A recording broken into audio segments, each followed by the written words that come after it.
selamat pagi anak-anak ibu sekalian. Semoga dalam keadaan sehat ya. Materi pembelajaran kita masih tetap kita lakukan daring. Nah, kalau minggu lalu ibu tidak membuat video pembelajaran ya. Nah, kali ini materi kita seperti materi minggu lalu masih membahas tentang bab 2 cerita anak pasisi. Ya, silakan kamu buka di bab 2 itu mulai dari halaman 11 sampai dengan halaman 19. Ya, itu bab 2 khusus membahas tentang beragam cerita dari daerah, khususnya daerah pasisi. Ya. Oke. Kita lanjut. Nah, kita masuk dulu ke bagian A, yaitu kita bahas dulu apa sebenarnya pengertian tentang cerita atau pengertian cerita daerah atau cerita tentang rakyat ya. Cerita rakyat adalah merupakan cerita yang berasal dari masyarakat dan berkembang dalam masyarakat pada masa lampau atau pada masa lalu yang menjadi ciri khas di setiap bangsa yang mempunyai kultur budaya yang beraneka ragam. Jadi cerita rakyat atau cerita daerah itu adalah cerita yang berkembang di setiap daerah masing-masing ya, yang menceritakan asal-usul dari cerita atau legenda yang terjadi di suatu daerah. Jadi cerita yang berasal dari masyarakat dan berkembang dalam masyarakat merupakan bagian dari cerita. Selanjutnya, di sini ada 7 ciri-ciri cerita rakyat. Yang pertama disampaikan secara lisan, ya, atau disampaikan secara face to face. Yang kedua disampaikan secara turun-menurun. Kalau di sini cerita, misalnya ibu ambil satu contoh cerita tentang bawang putih, bawang merah, ya kan, mungkin pernah didengar oleh orang tua kita cerita itu, lalu turun-menurun kepada kamu sekarang, walaupun dikemas dalam modernisasi, ya nak, dikemas dalam bentuk zaman sekarang, tidak dahulu lagi. Itu menyatakan bahwa versi cerita itu memiliki versi dan variasi. Yang ketiga, tidak diketahui siapa pertama kali membuatnya, tidak dituliskan di situ nama yang membuat cerita tersebut, tetapi cerita itu sudah disampaikan turun-menurun sampai generasi berikutnya. Yang keempat, kaya nilai-nilai kultur atau kaya tentang nilai-nilai budaya setempat atau daerah setempat. Yang kelima, bersifat tradisional atau bersifat tentang daerah, ya, bukan internasional atau diketahui oleh bangsa lain. Yang keenam, memiliki banyak versi dan variasi seperti Ibu katakan tadi, ya. Misalnya cerita tentang Sangkuriang, ya, sekarang sudah banyak versinya. Yang ketujuh, mempunyai bentuk-bentuk klise dalam susunan atau cara pengungkapannya. Jadi ada yang dibuat cerita itu secara romantis atau ada dibuat cerita itu secara dramatis, tergantung yang ingin memerankan dalam cerita tersebut. Nah, fungsi cerita rakyat ada 4. Yang pertama, sarana hiburan. Jadi kalau kita melihat cerita tersebut, ya, ada rasa senang atau bisa jadi kita menangis, ya. Yang kedua, sarana pendidikan.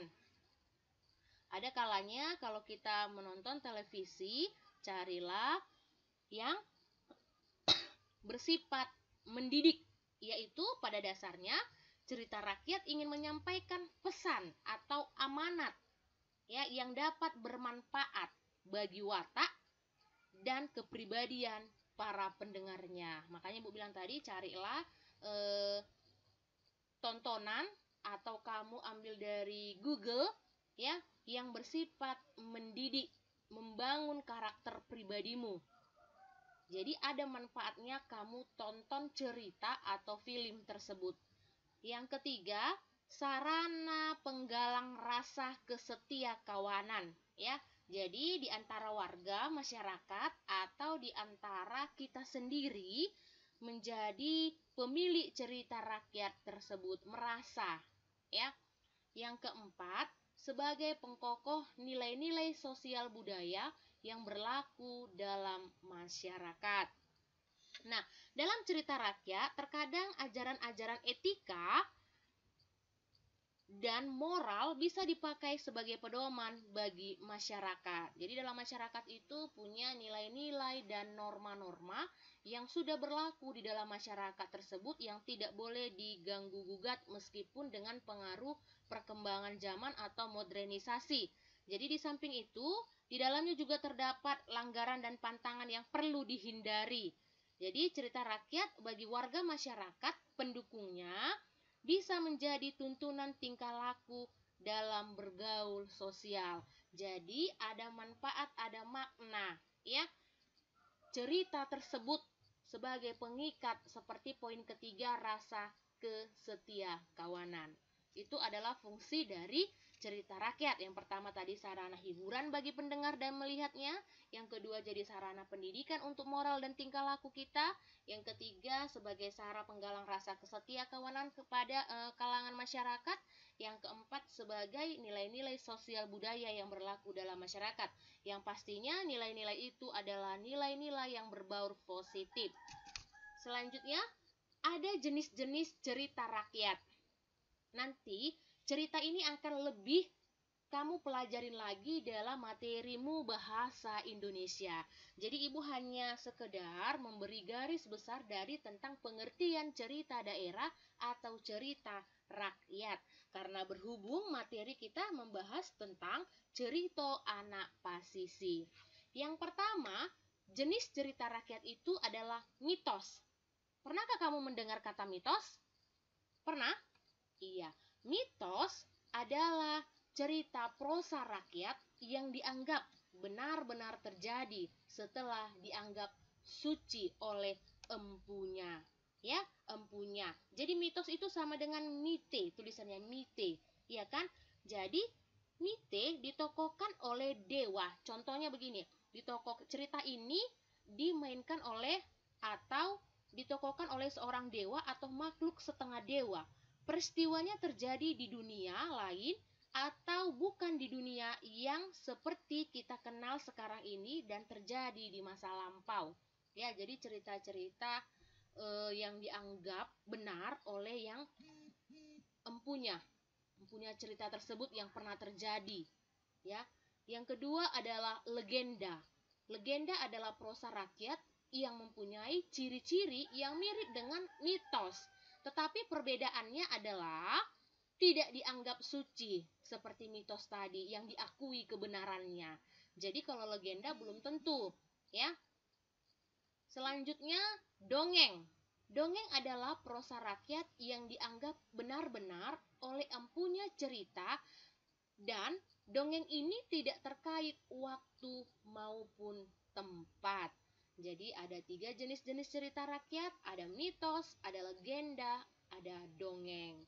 Nah, jadi anak-anak ibu, kalau minggu lalu ibu suruh tentang mengambil makna dari cerita Samuk Jongon Bilalang. Di situ, di dalam bukumu diceritakan tentang 2 jenis binatang dan sifat binatang. Yang pertama adalah si Samuk. Yang kedua adalah si Bilalang. Bagaimana Samuk ini selalu bekerja, ya kan? Selalu mengumpulkan makanan di musim gugur, ya kan? Jadi sakaluarga Samuk nan ala bakarejo kara di sepanjang musim. Jadi pada musim panas untuk mengumpulkan makanan. Nah, mengeringkan dan lain sebagainya. Sementara si Bilalang tadi tidak. Dia tidak mau bekerja. Tibalah pada musim penghujan. Nah, jadi siapakah yang bekerja keras di antara kedua jenis binatang ini? Sudah pastinya adalah si semut. Oleh karena itu, makna apa yang mau kita ambil dari 2 cerita ini? Hendaklah kita selalu bekerja, selalu belajar. Sebab waktu adalah uang yang tidak bisa kembali lagi. Jadi, untuk anak-anak ibu, supaya Mungkin saat ini kamu tidak disuruh bekerja sesuai dengan usia atau kepribadianmu. Kamu hanya dituntut untuk belajar.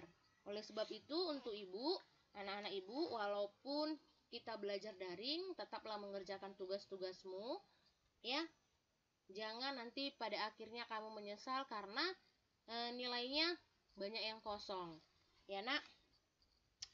Itulah sedikit dan sederhana tentang pengertian cerita anak pasisi.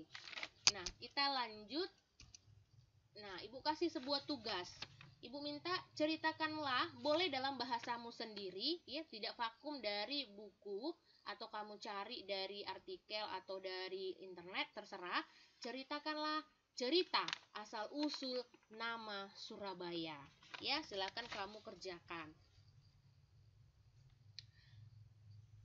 Kalau begitu, Ibu akhiri. Selamat pagi.